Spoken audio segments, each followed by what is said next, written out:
In this video, we'll show you how to archive an item's specs and pricing information before you edit it so that you can have a record of all the changes that you've made over time.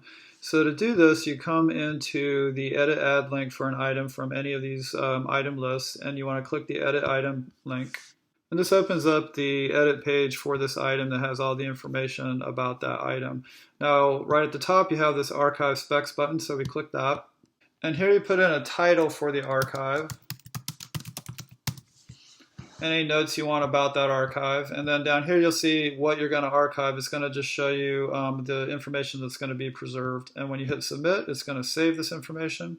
Okay, and then down here on the item itself, we can do, so say we wanted to change the specs to some new specs, and when we hit update, it's going to save this information. And now let's take a look of where that is to be found. So we come to the details page for that item.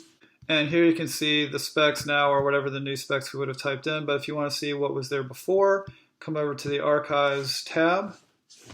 And here you'll see there's a specs change on this particular date. And if we click on the detail link, you can see the original specs. Now you can archive an item as many times as you want. So you can change this chair, for instance, 3 or 4 more times, and you'll see each time you archived it, you'll have a record of what those changes were. Now you can also get to that from basically any of the edit pages. So even on the item detail page here, you can click on the Edit, Copy, Add menu and just click Edit, and you'll see the exact same form with the same button to archive the specs.